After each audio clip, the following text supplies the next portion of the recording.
Good evening, everyone. I'd like to call to order the Wednesday, April 17th meeting of the Chicopee School Committee. Please join me in the Pledge of Allegiance. I pledge allegiance to the flag of the United States of America and to the republic for which it stands, one nation, under God, indivisible, with liberty and justice for all.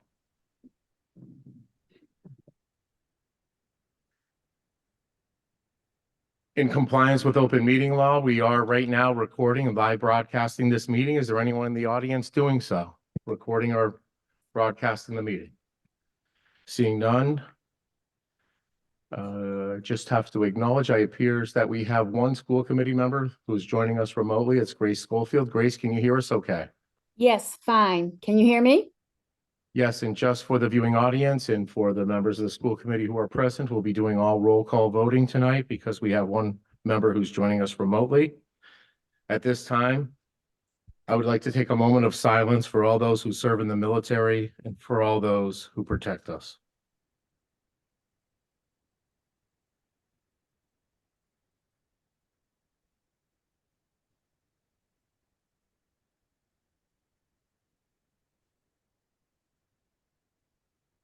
Thank you. And also at this time, I'd like to take a moment to remember and honor Eileen Monahan. She was a true pillar of our community whose life was tragically taken. Eileen was not only a devoted, loving mother of two beautiful daughters, she was also a coach. She was a coach to many, including my daughter. She was a public servant, a community member, but also a beacon of kindness and compassion. Her unwavering dedication to the welfare of others and her tireless efforts to improve our community will be sorely missed by many. As we reflect on her remarkable contributions, let us also celebrate the legacy that Eileen leaves behind. A legacy marked with a deep commitment to service and a heartfelt dedication to making a difference. It is a legacy that continues to inspire us all to strive for a better and more caring world. In memory of Eileen, I ask that we observe a moment of silence to honor her life and the profound impact she's had on our community.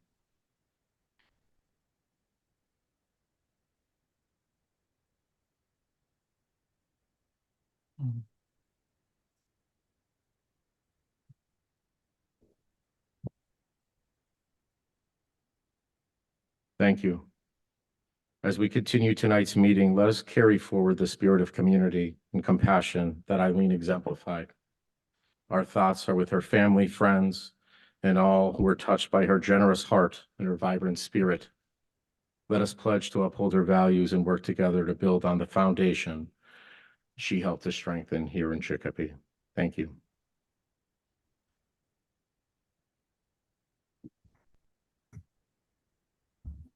Sarah, can I please have a roll call for attendance?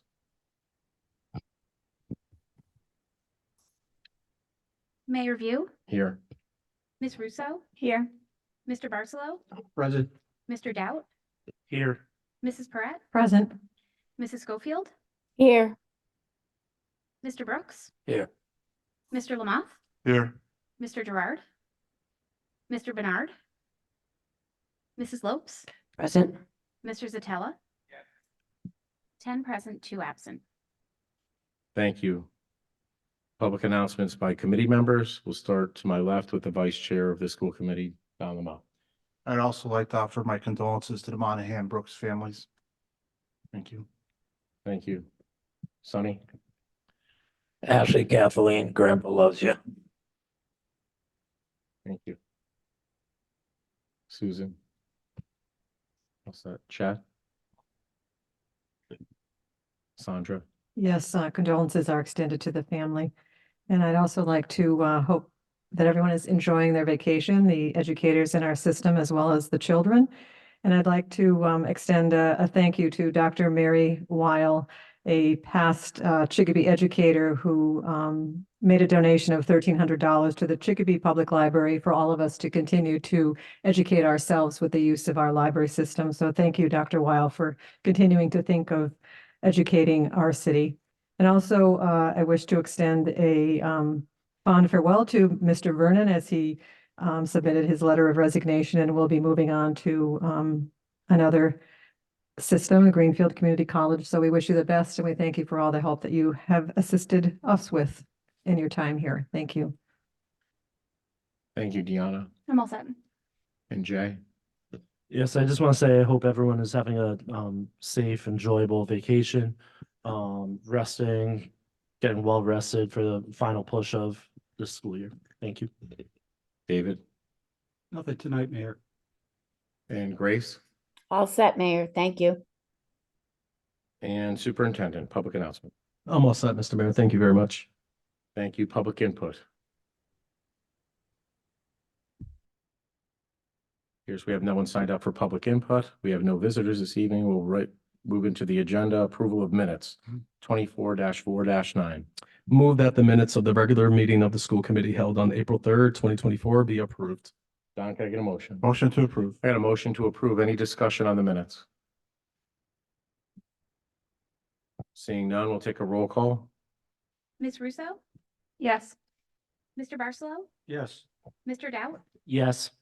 Mrs. Perrette? Yes. Mrs. Schofield? Yes. Mr. Brooks? Yes. Mr. Lamothe? Yes. Mrs. Lopes? Yes. Vitella? Mayor View? Yes. 10 yes. Motion carries. Reports 24-4-10. Report on personnel action taken.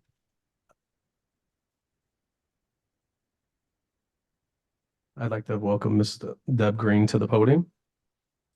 Good evening. Today, your report covers March 27th through April 10th. We have a total of 7 new hires, 2 of those in Unit A, 1 of those in Unit E. There are 4 resignations and 2 retirements of 2 senior clerks.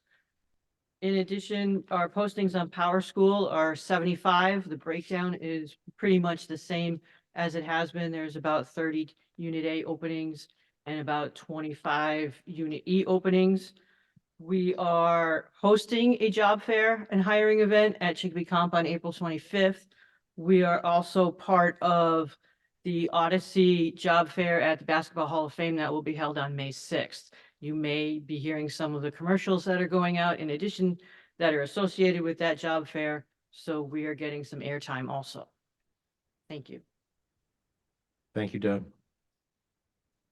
Any other information?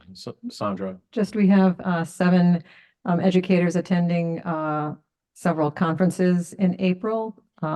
They're local, Amherst, Devon's, Mass, Waltham, and virtual.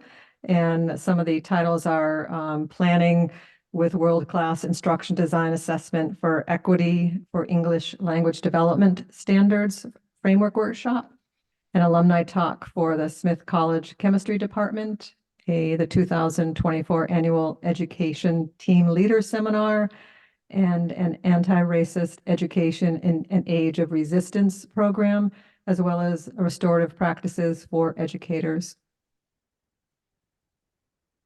Thank you. Dr. Ware? And I'd like to take the time to thank our 2 retirees, Ms. Wendy Mercier and Ms. Christine Stefanik. I'll speak about Ms. Christine Stefanik first. Chris will be missed by everyone in the school, especially the office staff and administration. Chris always comes to work with a smile on her face and over the years has demonstrated her commitment to the students and staff at Chicopee High. She loves a good joke, especially when it is played on her by the office staff. Chris is an amazing clerk who has navigated the ordering and purchasing and finance at Chicopee High School for many years. She's knowledgeable, thorough, and understands all the complexities of a big district. She is so kind to the students and everyone else around her. She will sorely be missed.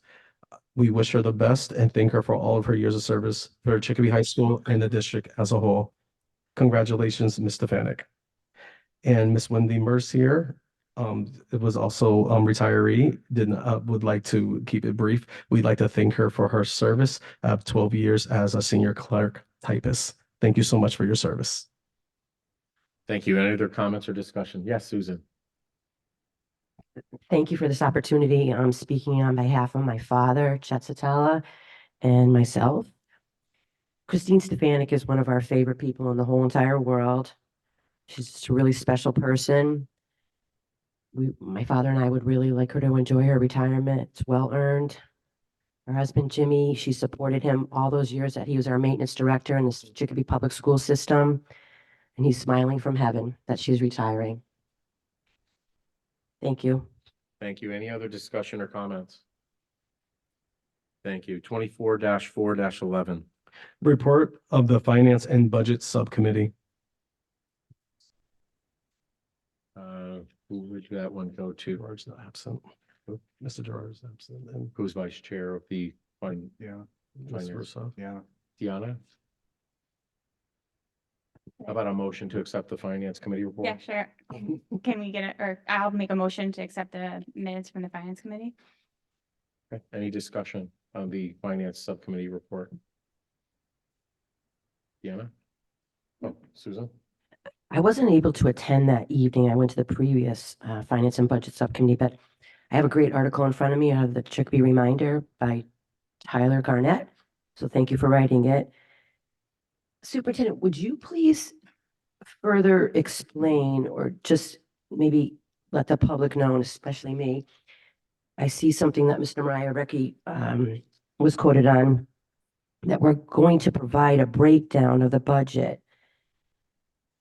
And the district is trying to be more needs-based. Mhm. It's going to take 2 or 3 years to implement. It's data that's informed allocation, the allocation of resources, and a focus on managing the whole, which allows for all aspects of the district to be goal-aligned and moving together in an equitable, mission-focused manner. That was part of your entry plan, I believe. Mhm.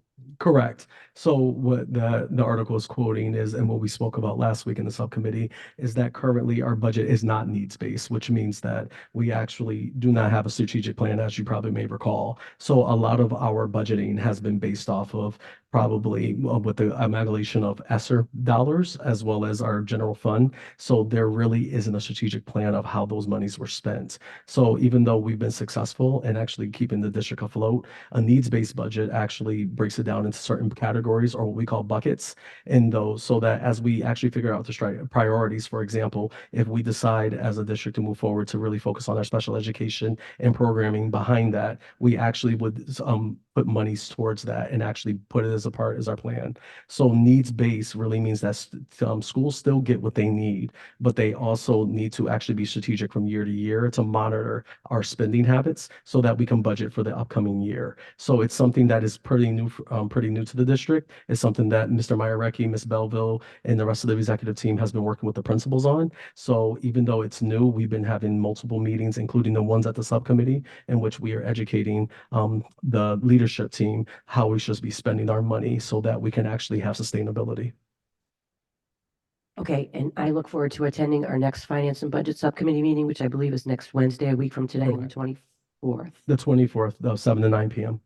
And in the meantime, you and your staff are going to be working harder than ever at it, right? We were working just before this meeting. We actually had dinner at 1:34 too long, which is a common occurrence at this point. So we are burning the midnight oil, but yes, correct. We'll have more information to present to you next Wednesday.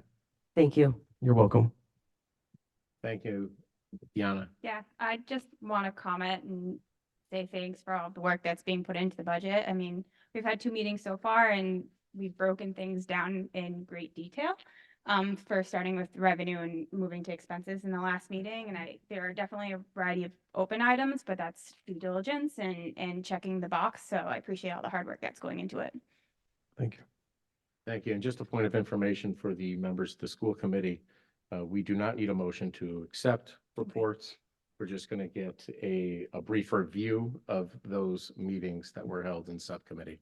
So we'll move on to 24-4-12. Report of the Facilities Subcommittee. And who is our chair? Susan, you have the floor. Thank you. We did a lot of work that evening. Mr. Chapdelaine was kind enough to be there along with our superintendent. And they've both been working very hard. The mayor's name was mentioned several times during the course of our hour-and-a-half meeting, because the mayor's been working closely too with our administration, our school administration. Again, we accomplished a lot that evening. You can see in our minutes that we're looking to get approved this evening.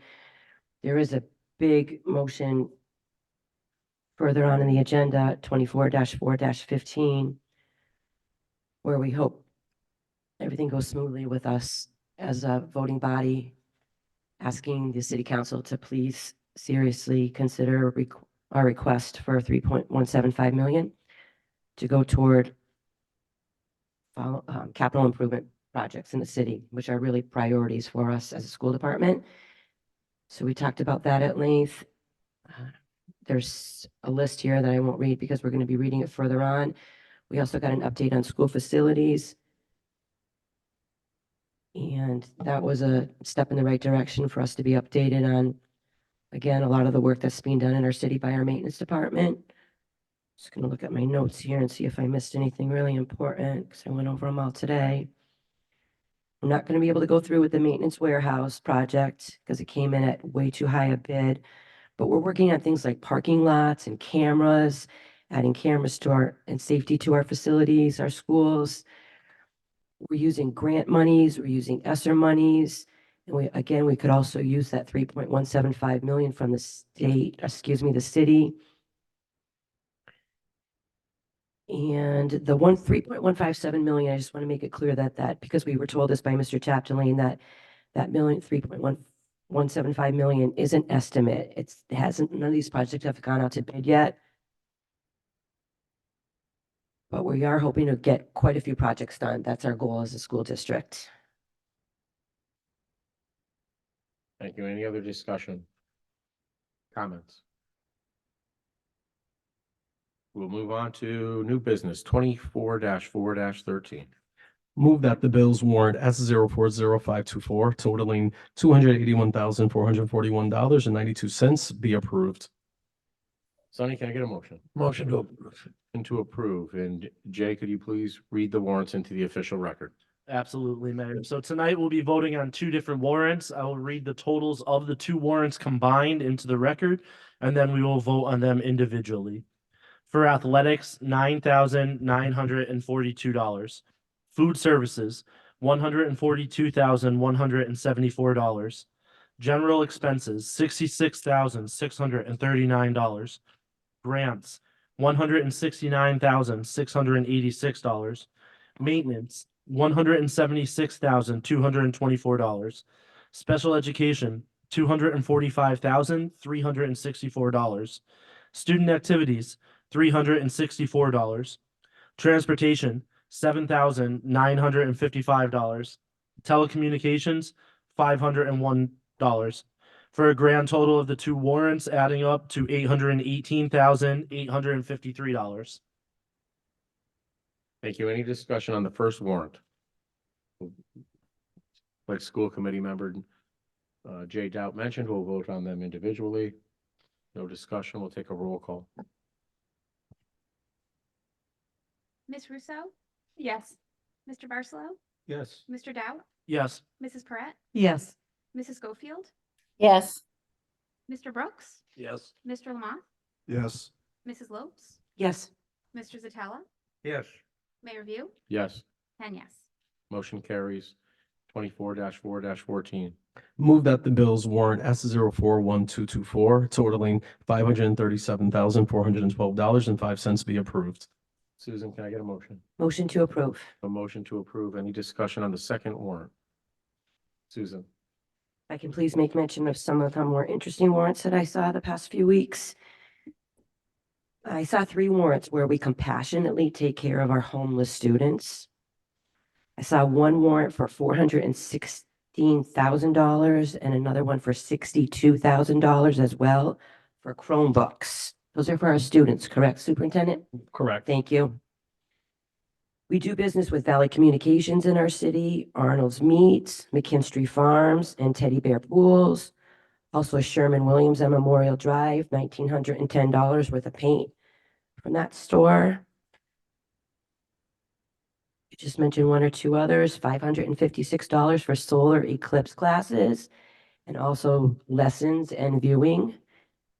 Many, many, many Amazon purchases, classroom supplies mainly.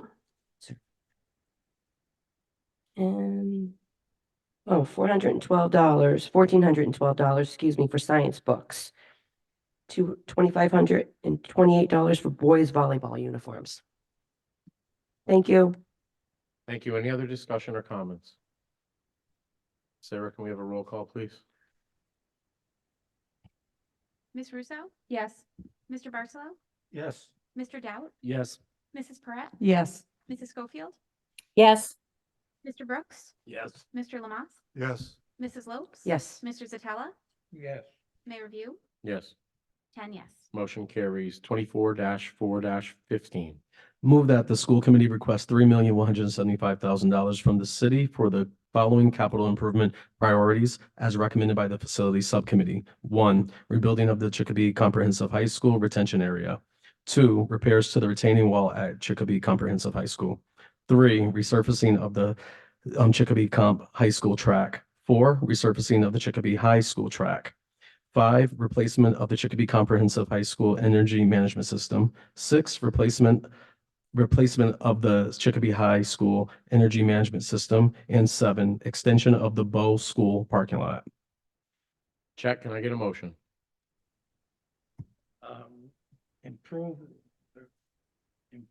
Approve the priorities as approved by the facilities subcommittee. So I have a motion to send to the city the request for capital improvements as recommended by the facility subcommittee. Any discussion? Don, Vice Chair. Yes, these are capital improvements and they're not supposed to be coming out of educational funds. There's the top two are the retaining wall that's about ready to fall over because of the undermining for the retention pond at Chicopee Comp. And the retention pond was put band-aided back together for now, but it's going to have to be completed. The other items are self-explanatory, but this is just the tip of the items that are on the capital improvement plan. We don't expect that we're going to be able to do them all in 1 year, but we have to forward them to the city council and to you, the mayor, so that you're aware of our needs. Because like one that's not on here at all is roofs. The roofs have got to be about 22 years old because that's the time we did most of the roofs when I first got on this committee. So there'll be more coming, and we're going to have to start prioritizing so much a year in order to get these capital items approved and done. Thank you. Any other comments?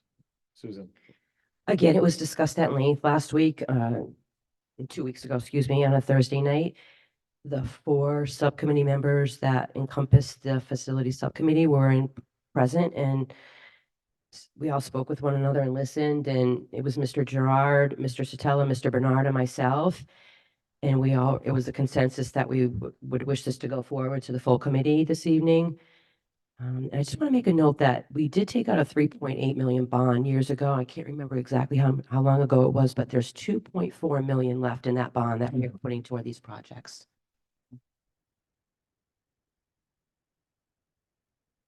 Any other comments? Any other discussion? Seeing none, we'll take a roll call. Ms. Russo? Yes. Mr. Barcelo? Yes. Mr. Doubt? Yes. Mrs. Perrette? Yes. Mrs. Schofield? Yes. Mr. Brooks? Yes. Mr. Lamont? Yes. Mrs. Lopes? Yes. Mr. Zatella? Yes. Mayor View? Yes. 10 yes. Motion carries 24-4-16. Move that the first reading of the intramural interscholastic athletics policy J35 be approved as recommended by the Policy and Human Resources Subcommittee. Sandra, can I get a motion? Motion to approve the first reading. We have a motion to approve the first reading. Any discussion? No discussion. No discussion on first reading. We'll take a roll call. Ms. Russo? Thank you, Yes. Don. Mr. Barcelo? Yes. Mr. Doubt? Yes. Mrs. Perrette? Yes. Mrs. Schofield? Yes. Mr. Brooks? Yes. Mr. Lamont? Yes. Mrs. Lopes? Yes. Mr. Zatella? Yes. Mayor View? Yes. 10 yes. Motion carries 24-4-17. Move that the first reading of the following policies be approved. A, personnel hiring policy G2, and B, student conduct and discipline policy J38. Deanna, can I get a motion? Motion to approve the first reading of the personal hiring policy and the student conduct and discipline policy. We have a motion to approve the first reading. There will be no discussion as it's a first reading. We'll take a roll call. Ms. Russo, Yes. Mr. Barcelo, Yes. Mr. Doubt, Yes. Mrs. Pratt, Yes. Mrs. Schofield, yes, Mr. Brooks, Yes. Mr. Lamont, Yes. Mrs. Lopes, Yes. Mr. Zatella, Yes. Mayor View, Yes. 10 yes. Motion carries. 24-4-18. Move that school committee policy file B20 be waived so that the second reading of the personnel hiring policy G2 and student conduct and discipline policy J38 may be approved due to the urgency of the matter. Jay, can I get a motion? Yes, I will make a motion to waive the policy so that the second reading can be approved. So we have a motion to waive school committee policy file B20. Any discussion? Any comments? We'll take a roll call. Ms. Russo, Yes. Mr. Barcelo, Yes. Mr. Doubt, Yes. Mrs. Pratt, Yes. Mrs. Schofield, yes, Mr. Brooks, Yes. Mr. Lamont, Yes. Mrs. Lopes, Yes. Mr. Zatella, Yes. Mayor View, Yes. 10 yes. Motion carries. 24-4-19. Move that the second reading of the following policies be approved. Personnel hiring policy G2, student conduct and discipline policy J38. David, can I get a motion? Motion to approve. We have a motion to approve. Any discussion, Susan? Why are we in a rush to approve this evening, please? Mhm. So if you look at well, first policy, well, I'll pull out the student conduct. There were changes that were actually highlighted by Mr. Lamoth a week or so ago, 2 weeks ago, in which we actually had a law over alternatives to suspension in particular, and also how we notify parents when their student is being suspended. So we actually updated our policy from the last time it was read. And then the personnel policy, we actually had to add information around protected classes. That's why it's highlighted in the actual document. So we wanted to make sure that we were up to date with that as well. Okay, I did see those changes. I looked at them this afternoon. I look forward to our assistant superintendent presenting or giving us some information this evening that an overview of the discipline behavior policy in our city. And I look forward to that discussion. Thank you. Thank you. Any other comments again about approving the policies? Yes, Mayor. Yes, Susan again. I guess I want it, not I guess, I want it said for the record that I don't think it's strict enough, our discipline policy. Thank you. Okay, thank you. Any other discussion? I'm sorry. Any other discussion or comments? Anyone? We have a motion to approve and we'll take a roll call. Ms. Russo, Yes. Mr. Barcelo, Yes. Mr. Doubt, Yes. Mrs. Pratt, Yes. Mrs. Schofield, yes, Mr. Brooks, Yes. Mr. Lamont, Yes. Mrs. Lopes, Yes. Mr. Zatella, Yes. Mayor View, Yes, 10 yes. motion carries. 24-4-20. Move that the request from Limelight Dance Center to use use of the use of the facilities at Chicopee High School, June 7th through June 9th, 2024 be approved in accordance with the community use of school facilities policy. Grace, can I get a motion? yes, motion to approve that they are able to use our facilities on June 7th, did you say? 7th through the 9th. Yes, please. So we have a motion to approve the use of our facility at Chicopee High School for Limelight Dance Center. Any discussion or comments? Seeing I have none, a we'll- question. yeah. If we were to get rained out for Chicopee High's graduation and we had to go indoors, where would we go? Would we go to Bellamy or? 'Cause normally we would do them in the gym. Yeah, that could be an option, but you're correct. So we have the plan B, like if we would have to use one of our middle schools. Correct. Thank you. Any further discussion? Any other comments? We'll take a roll call.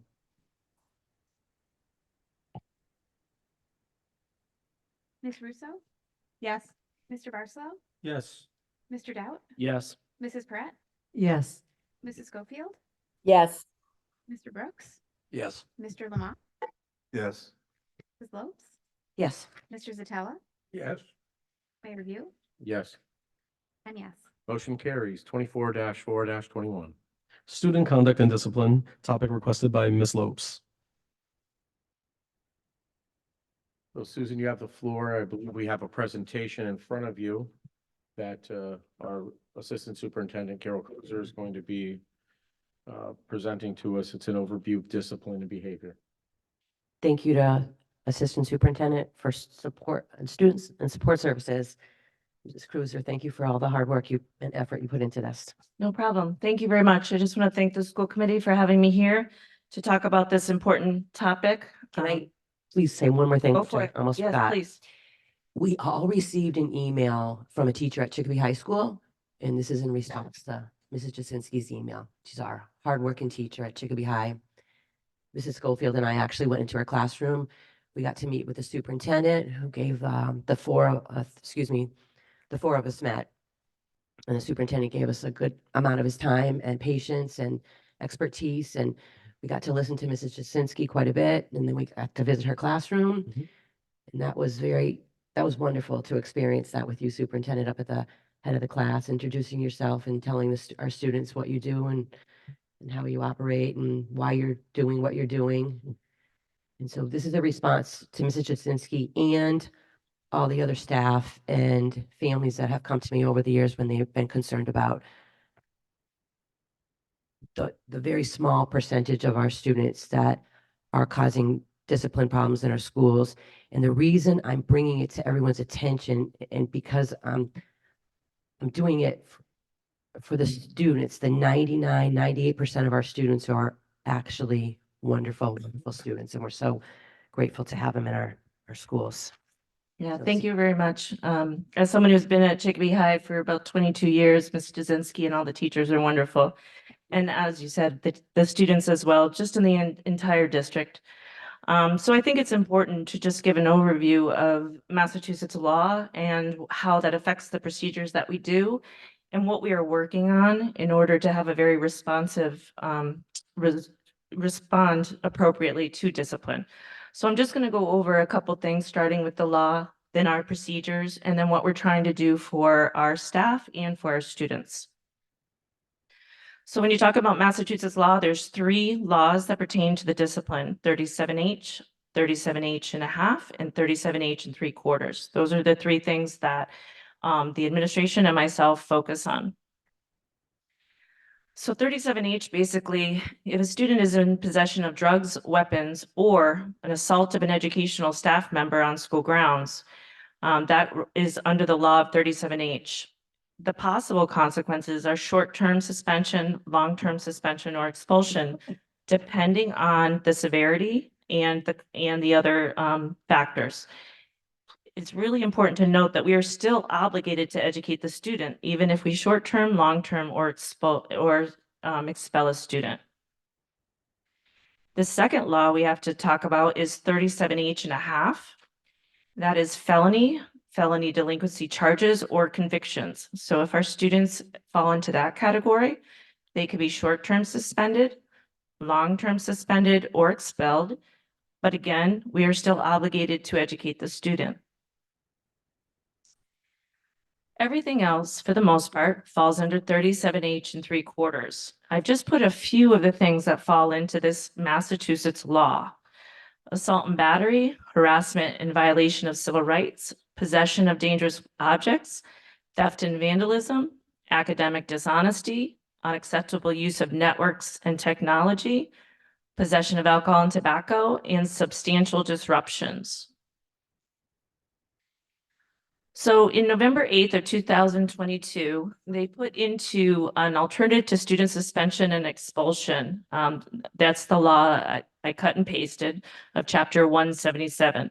So basically what they said in 2022 is that you have to try and have alternatives to suspension, and you have to try to re-engage the student.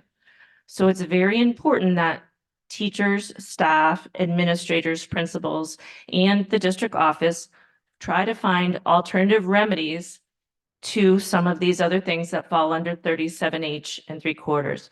So just a few of these things that they cited, this is their words: mediation, conflict resolution, restorative justice, and collaborative problem solving. That were just some of the examples that they gave. So what they did here, and I don't know if I can click on it here, but I gave you this chart that is on this slide. This is the alternatives to suspension chart, and I really want to make sure to give a shout out to the Mental Health Task Force led by the Social Emotional Director, Abby Tenzar. They worked for a long time compiling a lot of the things that we were already doing and some new things and putting them into this chart for alternatives to suspension.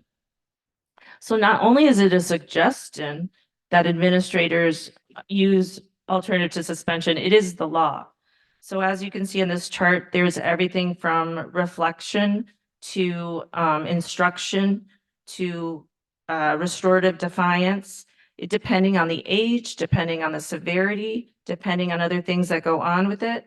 We have community service, we have restoration. This is just the beginning of a lot of the efforts that we're doing to find alternatives to suspension so that we are going by the law. Another thing that I think it's very important to note is that Chicopee Public Schools are in the DESE Rethinking Discipline Department of Education Initiative. So myself and other administrators are going to professional development about 5 times this year. We are doing some virtual and we are doing some in person. We are working on challenges and challenge statements to try to improve our discipline rates. So it's very important to know that we have been identified as suspending students at a disproportionate rate. Specifically, DuPont, Bellamy, and Chicopee Academy were identified for having too many suspensions, and we are directed by the state to work on ways to decrease this. It's very also important to know that if a student is suspended for 10 days consecutively or cumulatively, and they have a 504 or an IEP, you must have a manifestation meeting. And what this is to determine if the behavior is part of the student's disability. So before you can suspend someone on a 504 or on an IEP, if it's more than 10 days, you have to have a meeting with their team to determine if it has anything to do with their disability. This flows chart is something, I know it's a little hard to see up there, it's in your packet, but this flow chart is given to administrators to help them navigate the very complex rules and procedures for how to discipline students and where to go for help.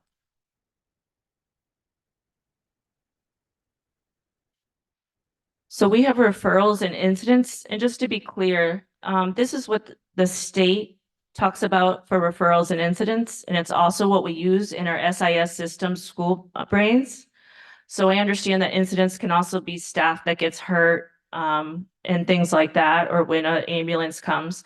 But when we're talking about discipline and school brains, we're talking about referrals and incidents. So very simply, referrals are reports or teachers and staff asking for assistance in how to deal with behavior. Teachers and staff deal with behavior in their classroom all the time, and they handle it extremely well. But sometimes they need assistance, and that is when they put a referral in.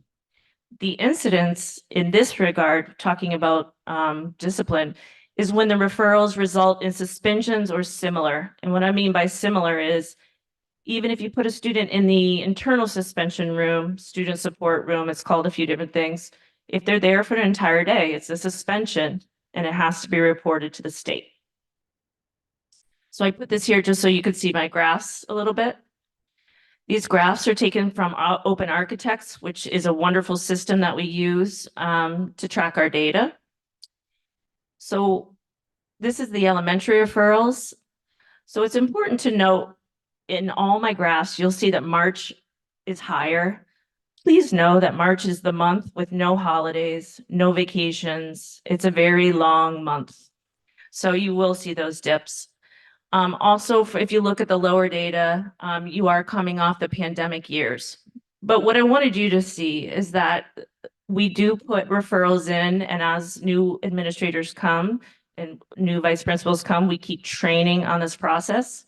You have referrals, and you're looking at this year, it's the teal or the green. And then when you look at incidences that we must report to the state, those are suspensions, internal suspensions. Those are much lower because we are handling a lot of things that don't rise to the level of reporting incidents to the state, but we're still taking care of them. The middle school referrals, again, you got that little hike in March. But if you notice, the middle school referrals are the administration addressing concerns. And then you have the incidences, and those are obviously much lower. The high school referrals, again, all the things the administrations are handling. And then the incidents are lower, and we are reporting that to the state. So we are really working on always collecting data and analyzing it, and we continue to get better at it year after year after year, especially the last couple of years, and especially with the help of open architects. So some of the next steps, we are working on a uniform electronic reporting system where some of the schools, both Chicopee High and Chicopee Comp, use it and have been using it for years. And middle schools and elementary schools, some have, some haven't. So we were doing pilot programs to try to get a uniform one, probably at different levels, an elementary, a middle, and a high. Like I said, we're in the rethinking discipline. We are continually trying to train administration on documentation, alternative to suspension, and other resources.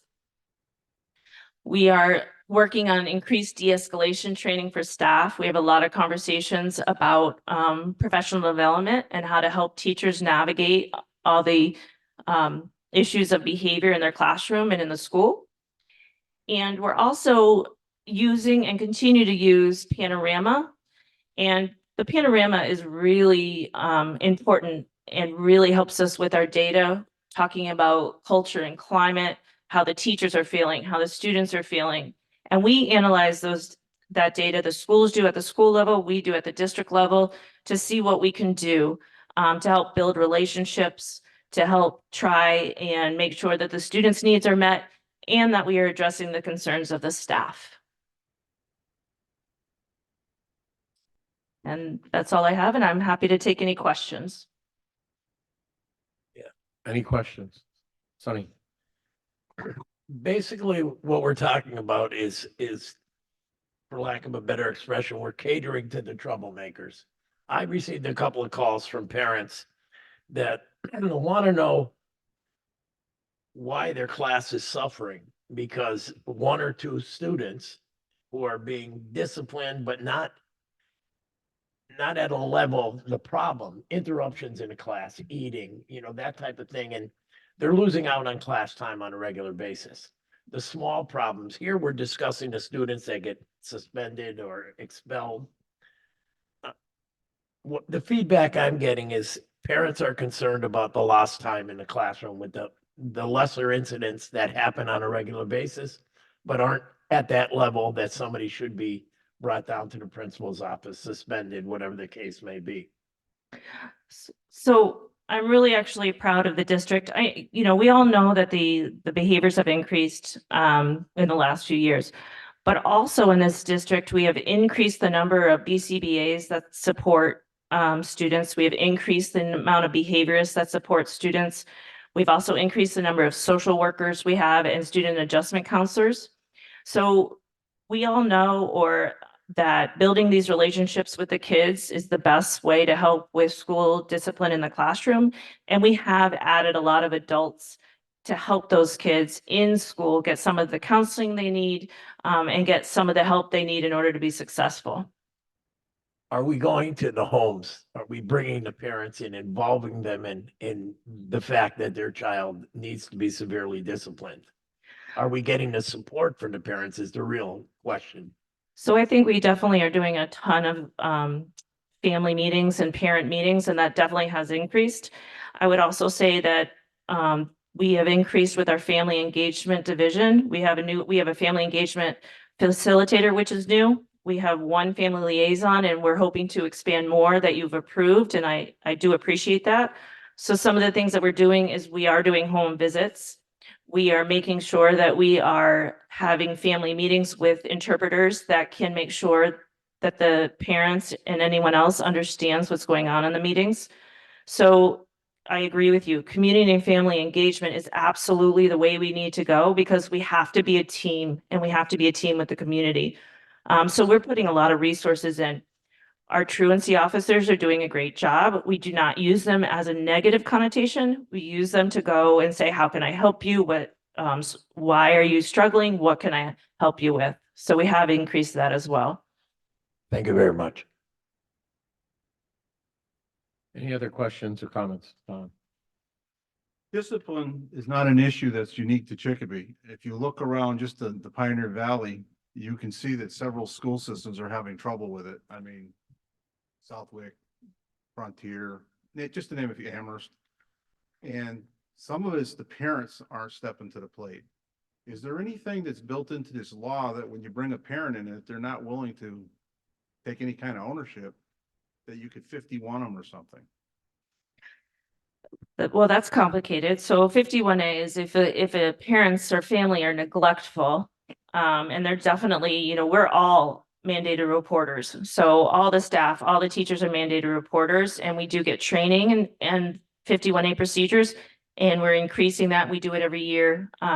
So if that's the case, then absolutely, we have recourse for 51A. But other things, it takes a lot of conversation. It takes a lot of having difficult conversations, being willing to talk to the families, and trying to reach them where they are.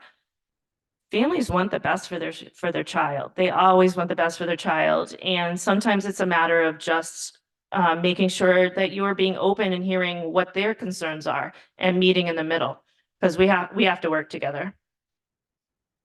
And I know discipline's been around since I was a kid. And I know that discipline is, since the pandemic, has escalated because of mental health issues. But it's also, in my opinion, have we looked at the number of years our staff has versus what we had prior to the pandemic? Meaning, did we hire a bunch of new teachers and throughout our school system that came into the system brand new during the pandemic, and now they're being faced with the classroom, which becomes a whole new frontier for them? That's absolutely the case. So we do have a lot of changing staff. We do have staff that are doing an amazing job and are working really, really hard. And as we know, it's a really difficult job. But there are some that didn't go to school for this, or changed careers, or who maybe they are right out of college, and there is a lot to it. So that's where we come in as building administrators and district administrators to try to ask them, what kind of professional development do you need for classroom management? What kind of support do you need? What are you struggling with? And some of the other stuff, which is why I work with Ms. Belleville so closely, is, how do we make the classroom the curriculum as engaging as we can, as structured as we can, as rigorous as we can? Because when we do that, that also engages the student and they're less likely to have behavior problems. So yes, we do need support those new teachers in the classroom and in the school. So you answered part of my question with what I was going to ask next. We have increased professional development for classroom management. Absolutely. Thank you. Donnie, you all set? Yes. Any other questions or comments from school committee members? Susan? So I'm going to ask for everyone's patience here because I'm going to take a little while at this. And I'm also going to ask for my colleagues' respect and cooperation that we continue this discussion at a later date, maybe a month or two from now, when we get some more information and we get updated on some of my concerns and the parents' concerns. And I do have a ruling from our Rebecca Bouchard, our legal compliance officer, that we are allowed to do that, to continue this discussion at a later date. I'd like to read something to everyone, please. Start with that. The following example, taken from one of my classes, illustrates the need for disciplinary deans related to repeated minor behaviors, such as breaking classroom rules, use of profane language, being excessively tardy, phone use, walking the hallways with peers, interrupting instruction. These behaviors that likely start in junior high and affect high school culture if not addressed. 2 students arrive 15 minutes late and often eat snacks, even though they know eating in class is not permitted. Simply put, eating snacks disrupts the class. The 2 students openly show me they are eating. Some days, they may offer the snacks to others and chat while they are eating, and I am teaching. The students may use profane words as they chat. When addressed, they deny it. They talk out when they feel like it and walk out when they feel like it. Both students chose not to do assignments. They have failing grades and will not qualify for summer school. I see them in the halls at other times. What happens in my class is not an isolated behavioral incident. This is typical behavior of 2 students. This is not an isolated incident happening to me. Most teachers face similar student behaviors at some point in the course of their day. There is no real consequence for these behaviors, which may seem minor, yet when we look at the frequency in other classes, each day, every day, throughout the school, it has a very palpable effect. What have I done to address the issues? And then this particular teacher goes on from there. It's a very professional, well-written letter and email calling this problem, major problem, to our attention as school committee members. I did, Superintendent, Assistant Superintendent Cruiser go through our student conduct and discipline file, J38, which we approved this evening. And the second paragraph of our policy states that school committee, this is all something we voted on tonight, school committee believes that all students deserve an education. I don't have it here in front of me because I went to another screen. Our handbook and students' rights and responsibilities handbook, 2 signatures are required, the student and the parent. I'm wondering, under expectations of student conduct section, A3, it talks about an assault of an educational staff member. Does that include verbal assaults? So for that one, I don't think it includes verbal assaults, no. We're talking about physical assault for the first 37 that I was talking about. It was under C1 or 0.4. Or there's also another section in the student conduct and discipline file. It's C1.4, and it talks about spoke. In other words, our students spoke in the wrong way. In other words, they swore. They used profane language. Yep, there's definitely things in the discipline that result in persistent behavior and also the persistent use of profanity. That is both in the discipline handbook. How about if they do it once? So I would hope if they did it once, the teacher would correct them.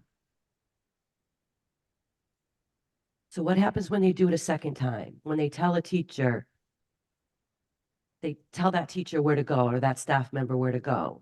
What happens to that student? So that's where we're talking about the referrals, where the teacher doesn't, if the teacher does not feel that they can handle that themselves, and it depends on the teacher, and most teachers they will do detentions or they will call home. They will have talks with the students after school or outside the classroom.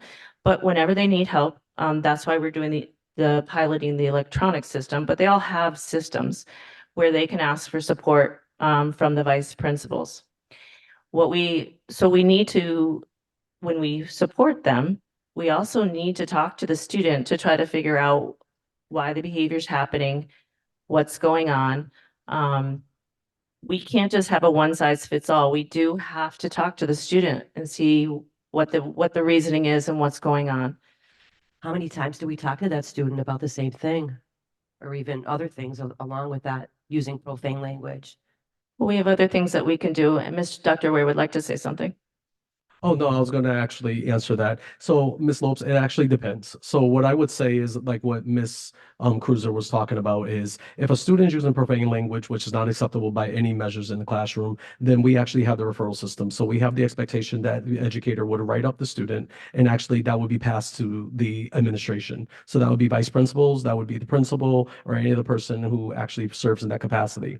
If it continued or anything like that, there's levels of progressive discipline, as we call it. So when there's a difference between if a student did it once and has remorse or has corrective behavior versus if a student continues the behavior. And we actually have tried different interventions to intervene with the student behavior. So by law, it actually says that we have to try some of the things that we gave on the list here on the list that we gave you in that document. And then we actually would actually call in family support or social emotional support, etc. That actually does take time. And by law, we have to demonstrate that we've done it more than once. So what ends up happening is in the timeline, in the grand scheme of things, if I actually see where you're asking, teachers usually don't understand that. And what I mean by that is because the behavior is happening in the classroom right then and there, that's a normal response for a teacher to be frustrated, for kids to be frustrated. But by law, we actually have to carry out a timeline to show that we have implemented different behaviors. Different interventions. If we do not, the state penalizes us because what they will say back to us is that by actual law, they know that suspensions do not work, meaning there is a lot of research behind that says just because we send a student out for certain behaviors is not works in the best interest of the student or the family. And also that goes against our graduation rates, our attendance rates, etc. So a lot of what happens in real time, which is coming out in that email that you just read, is actually an understanding about what things we should be doing in our schools. And that was the part of the conversation I had with that teacher and you and all the other and Miss Schofield that day, because a lot of it is what is going on, what the teacher reports, and then I need to follow up with the actual administration. So it depends on the actual case of what the student said, did, or anything in between. And then if, for example, if I find out that nothing has been done, for example, if that is a report, then that's actually a deeper conversation I need to have with administration. So that's what I will say. So it really isn't, like Ms. Cruiser said, a one size fit all. So unfortunately, we do have a lot of repetitive behaviors that don't rise to the level of suspension anymore by law. So that's the frustration that is coming out in that email that you just read. And it's also the frustration that probably comes out in many of the conversations that people have heard from other constituencies. So that's why it's important that we communicate what we can and cannot do, and then also support teachers, because I want teachers to know, like, it's not that we think it's appropriate, but the first step or the every step should be refer the behavior in the referral process and give it to the administrator. And so that's what we've been working on, and then we actually take it from there. So unfortunately, we can't give like this happens this time and that happens this time, because it will be different every time. And one of the reasons that we have this chart and we continue to add to it, research it, do professional development, but one of the reasons we have this chart is to see all the other options that we can use. Because we do need to decrease our suspensions. We are one of the highest in the state. Would the staff, our hardworking staff, would they agree with that statistic that the state handed down to us? Oh, Would they no. agree that our suspensions are too? I don't, so actually, let me say two things. If they first heard it, I would think they wouldn't agree.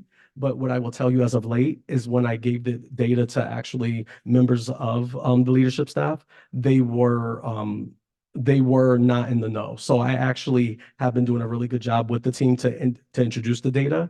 The same data that I presented all of you last week about where we're at in referrals, I'm taking that show on the road and I'm going to the schools the month of May, because I don't believe it's out there. There was some in-depth, really deep conversations I've had with different leadership officials amongst our teaching staff, and they actually said to me they did not know that there were certain demographical changes or certain social emotional changes and certain levels of behavior that not the state doesn't say you have to deal with it. They say this is the way we need you to put parameters on dealing with it.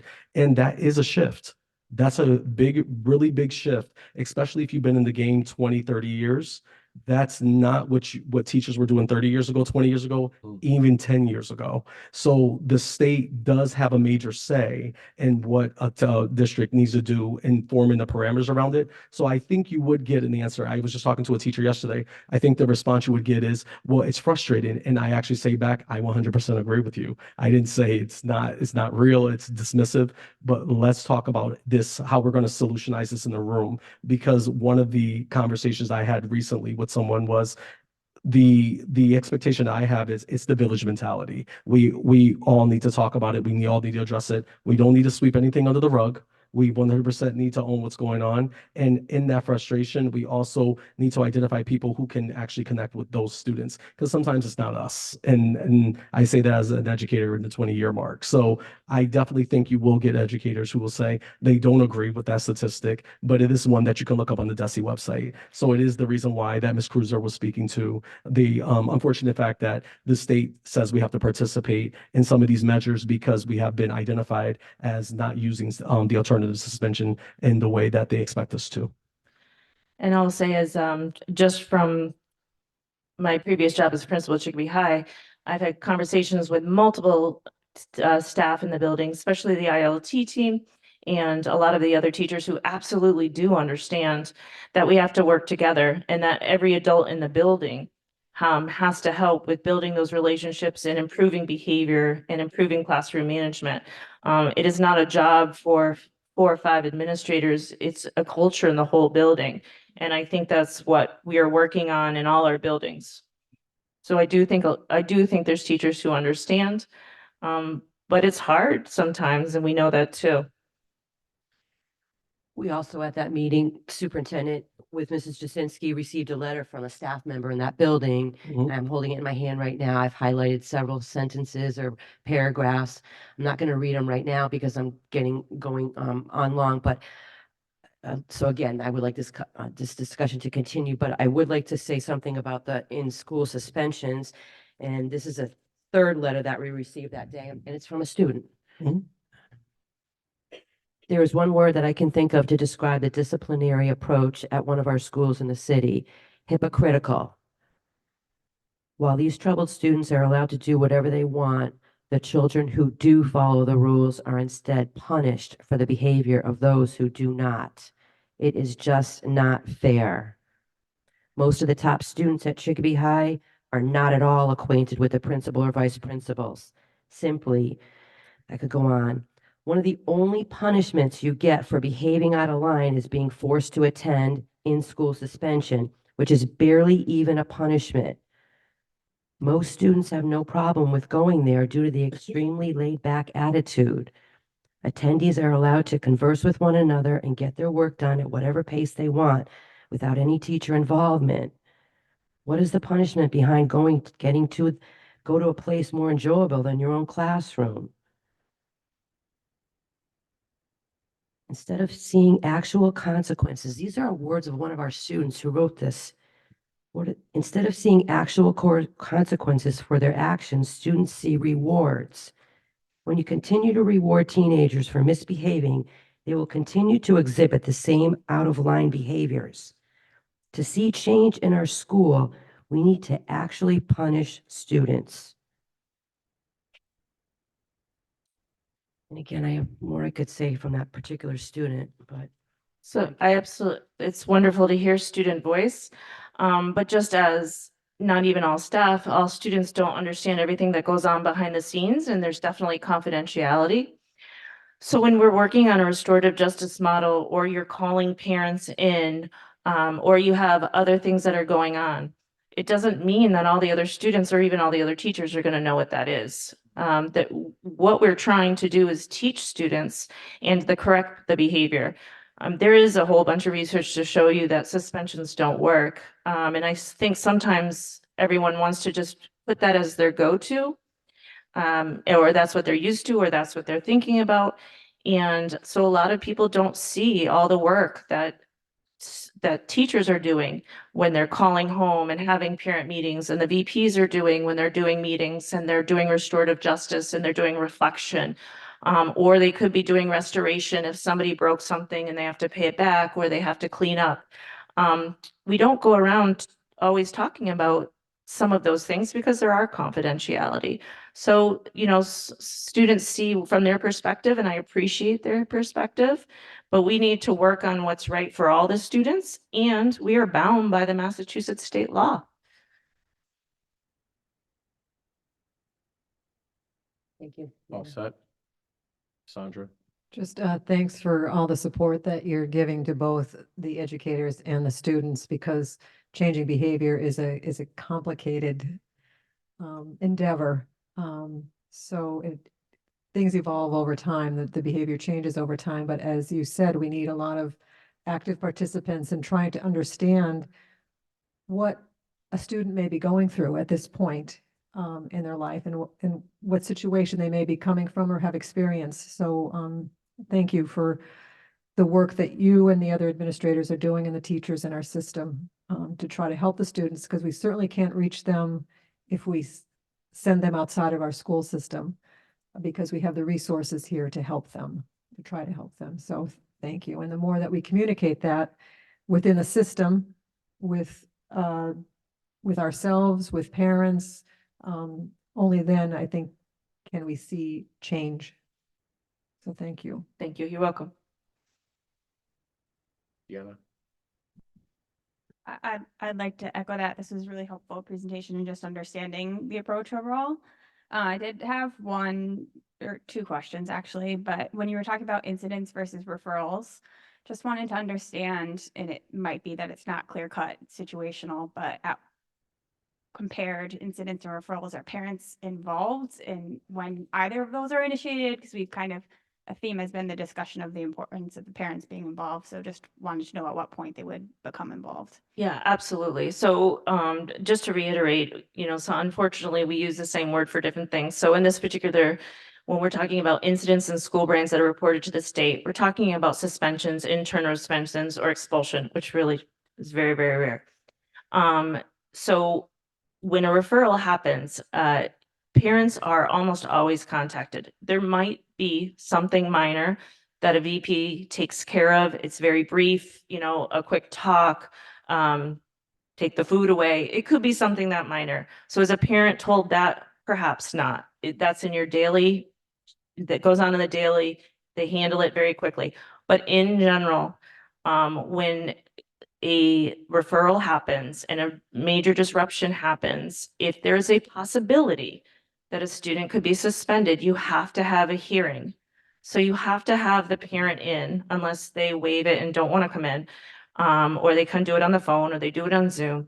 So you have to talk about what happened, give them a chance to say their side. You may have to have witnesses from the teacher or from other people, whatever the case may be, depending on whether it's a small situation or a larger situation, and they get a chance to tell their side before they get the consequence. So yes, except for like minor everyday quick things, the parents are included. We also have email. With the parent square, teachers and administration can email parents easily.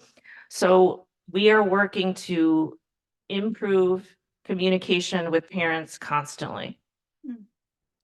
And my other question is really related to resources. So when we look at those bar charts, it is a bit skewed because of the 2020 numbers. It's but- a little skewed, yeah. Yeah, but regardless, when you compare the two most recent years, the numbers are growing, it seems. So at like a teacher level as well as administrative level, are those positions suffering because of the additional time that they're putting into all of these incidents or referrals that they're working through? Or how, I think you had mentioned some positions that were working behaviorally, but are those positions, the workload shifting or just sheer increasing because of all of this?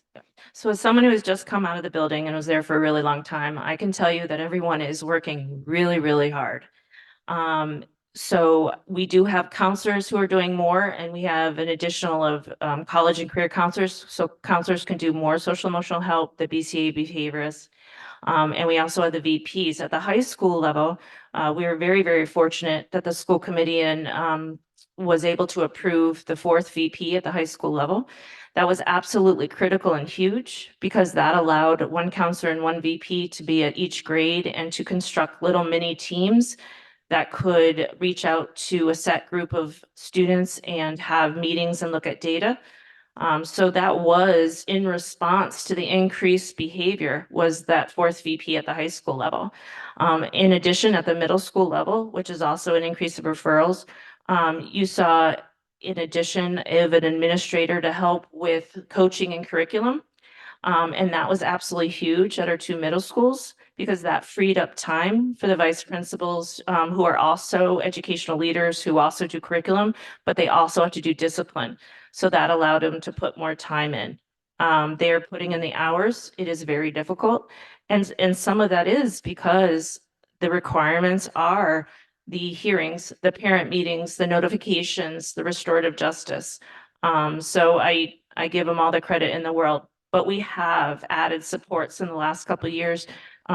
This school committee and this district have been really responsive to that. All right, thank you. Thank you. Any other questions or discussion? Don?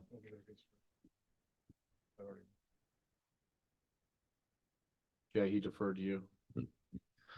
Thank you. So as someone who obviously being in, schools right now myself, having a student in the school, I understand the frustration that comes along with the behaviors that, my previous position as an administrator, I get that there's some students that you can just kind of build a connection with and you can kind of work with. And there's some that, that continue to push back and everything. I just wanted, I guess, just a comment, I understand that letters can be written sometimes, from different perspectives and at different situations based off of what's going on. But, I wrote down when at least one of those letters was being written and talking about the in-school suspension room as being barely a punishment. And, discipline isn't, the days of discipline being a punishment are gone. Discipline now is more about adjusting and correcting behaviors. I mean, my daughter who's in fourth grade, we're on school vacation, but I can say I just had a conversation with her today about how she does get frustrated in class because, dad, they're not, the kids just act up and the kids who are doing what they're supposed to, we're not getting the star cash, we're not getting the incentives and everything. And so that's a conversation that I'm obviously willing to have with my daughter. But the one thing I just wanted to say in regards to discipline is that, the three words that really stood out to me in that letter is that discipline was barely a punishment. And if we're looking at discipline as just a punishment, we're looking at it wrong. The way that the state wants us to look at it, the way we need to look at it is how do we build the connections? How do we strengthen the connections? Not how do we punish these students? We need to hold them accountable for their behaviors for sure. But I'm telling you, as someone who has kids in the system, who's in the system, that just holding them accountable for their behaviors is not going to fix this problem. Part of the way to fix this problem is by getting these students to buy in. You don't understand just the connections that these students have with the people in the building that you don't know. That these students might have a connection with the janitor when they walk by and they talk about their sneakers. And they might have a connection with the lunch lady or whatever it is. And it's how do we build on those connections? How do we allow for students to, when they're doing well, to really kind of encourage that behavior and foster those positive relationships that they have with people who they might not normally have. But if we're just looking at discipline as a punishment, then we're going to be looking at it for a long time. We need to work on building the relationships with these students. And again, we need to hold them accountable, but punishment isn't the only way to hold students accountable. Suspension, in-school suspension, these kids want that. These kids want to stay home. These kids want to be out of the class. When we talk about what is a reward is different for every kid. For some kids, a reward is going to college. For some kids, it's getting a high school diploma. It's getting an education. I understand that we want what's best for all of our students, but we also need to just understand where our students are at, where they're coming from, and what a reward looks like to them. And that's all I have to say about that. I really appreciate that. Thank you, because I completely agree with you. And just two things when you said that brought to my mind. Sometimes, if a student is put in the ISS room for a little bit, sometimes they need just a chance to cool down. Sometimes a teacher just needs a break. And when they say, hey, they want to be there, that could be, and many times in the building I was in, because they have made a good relationship with that adult. And that adult has said, what's going on? How are you doing? How can I get you back in class? How can I get you on the right course? Because it is all about relationships. So I completely agree with you. The other thing I also wanted to mention was in this district, PBIS or reward systems were for the most part, an elementary thing.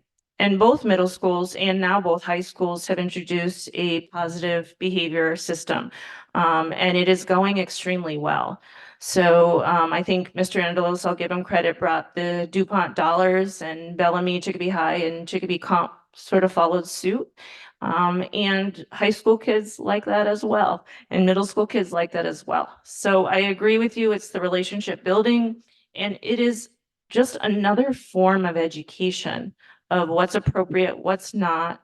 How you behave in school is different than how you behave at home, or different than how you talk with your friends alone. And we're here to do that too. Like, that's part of our job as well. Thank you. Any other questions or comments? Don?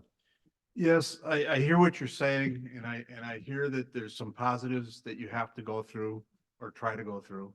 But for the frequent flyers that you just can't get through, how many referrals are we going to the academy with? I mean, if you've gone through all the restorative and all the steps that you're talking about, and there's still problems, they're still walking the halls, they're still telling teachers to F off, so forth and so on. At what point do we say, okay, we got to put you in a smaller environment, and maybe that environment will help you? So the academy is a smaller environment. It is also not a punishment. It is a great, it's a great small school that gives you if that is appropriate. So we have a lot of programs, and we have the academy if that is appropriate. So that's where you have the team meetings, the counselors, if they have an IEP, you have the special education team to see what it is that could be right for the student. So sometimes there's a lot of kids who did struggle in a big building and went into the academy and are having huge successes because it's smaller. Right. And they also are there for credit recovery. So because they're smaller, they have the ability to do more online credit recovery. Ms. Valancourt has also worked really diligently on the program of studies to help people rebuild their credits. So it's one program and one place that can help some students, but it is not someplace where we just send the bad kids at all, because they're doing wonderful things over there. No, what I'm saying is, I'm not saying it as a punishment. I'm saying is, if you tried everything else other than, and your next step is suspension, have we looked to move kids to the academy in a smaller environment? Sometimes, yes. That's what I was asking. Sometimes, and sometimes it's very successful sometimes. Thank you. Any other comments? Susan? I'm sure there's many, many people in our community who don't agree that it doesn't matter what a student is going through. Excuse me, who wouldn't agree with that what a student might be going through that day gives them the right to swear at one of our staff members or do any of the above things, especially use profane language on our staff, because that's what I hear the most about right now. In the way that some of our students are acting, could they do that in the workplace? That's been asked of me before as well. So I don't think we're saying excuse it, but I think we're talking about a different approach, because we cannot kick kids out of school. So we have to work on how can we improve the way we talk about students, discuss students, how can we model good behavior, and how can we reach these students? Because they are our students, and we have to educate them.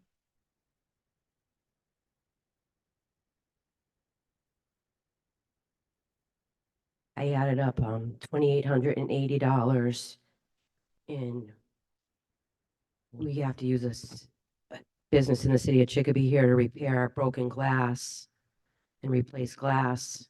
And I double checked with our department, our maintenance director, 80% of that monies that we spend that you all see on your warrants every week when you sign them, it amounts to probably between $10,000 and $20,000 annually that we have to spend, us taxpayers. I'm speaking probably on behalf of myself right now and any of the people that I work with that I work for throughout the city, any of our hardworking taxpayers.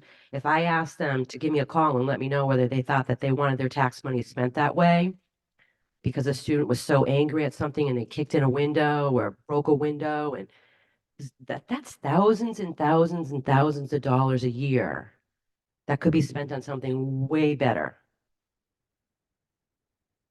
Kids get away with it every day. We don't get any restitution.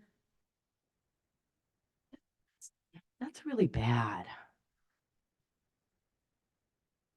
Terrible message to send to our students that you can do that kind of damage in our buildings and get away with it.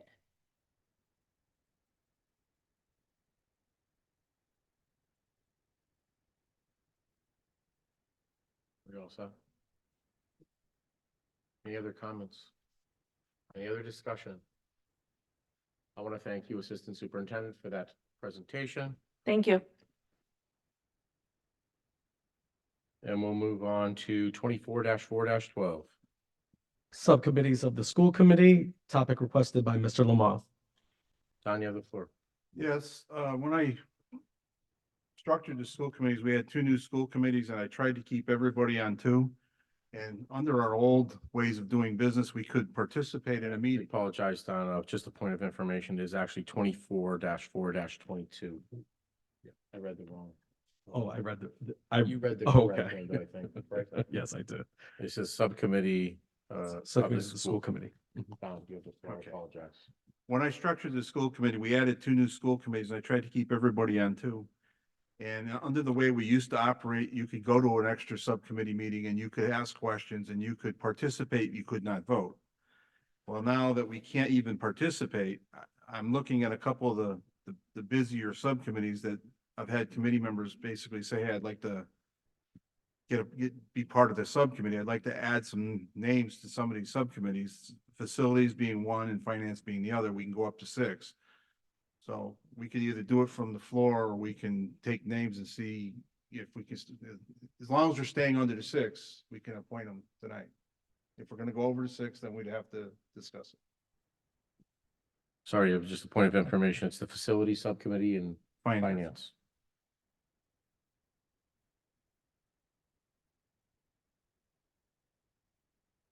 Susan. It was good of our vice chair to bring this to the attention of the whole committee.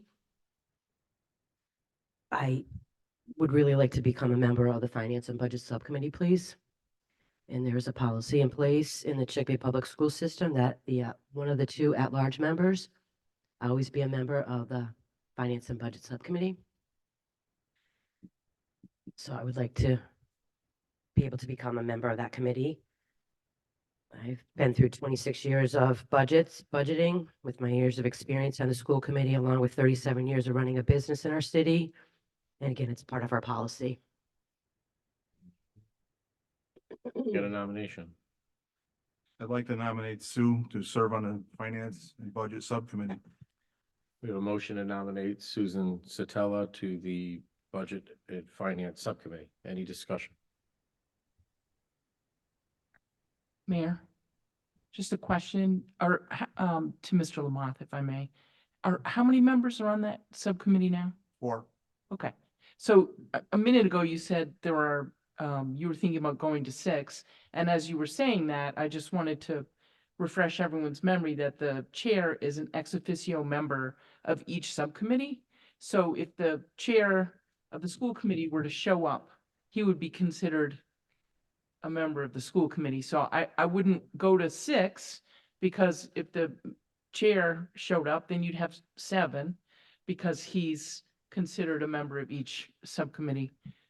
So as a vice chair, you can participate in the meeting of the subcommittee chair. What's that?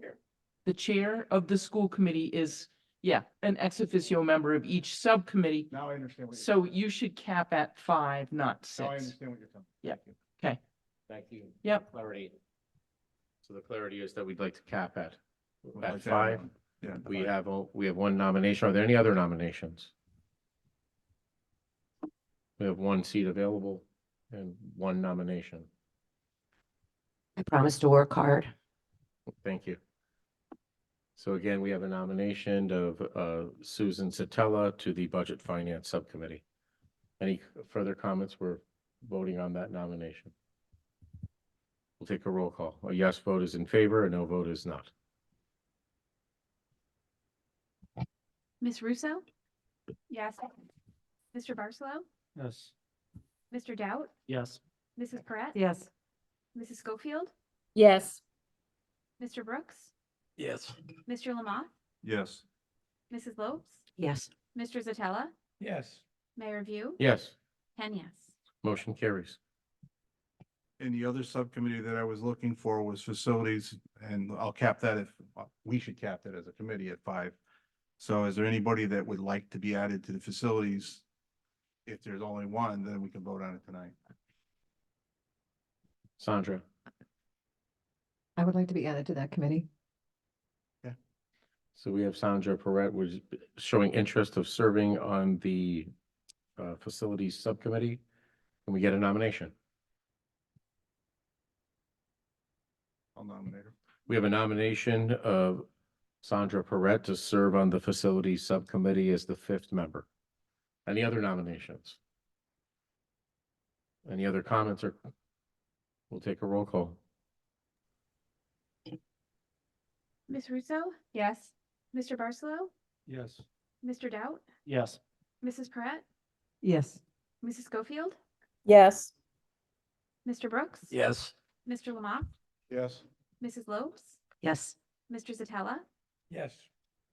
Mayor View? Yes, 10 yes. motion carries. Thank you. I think that concludes our agenda, and we have a motion to adjourn. Can we please take a roll call for adjournment?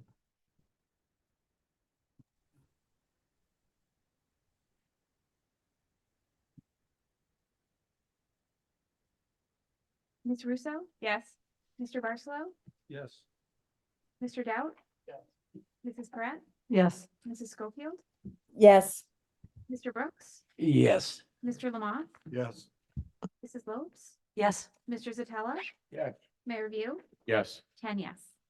motion carries. Thank you, everyone, for joining us. Have a great week.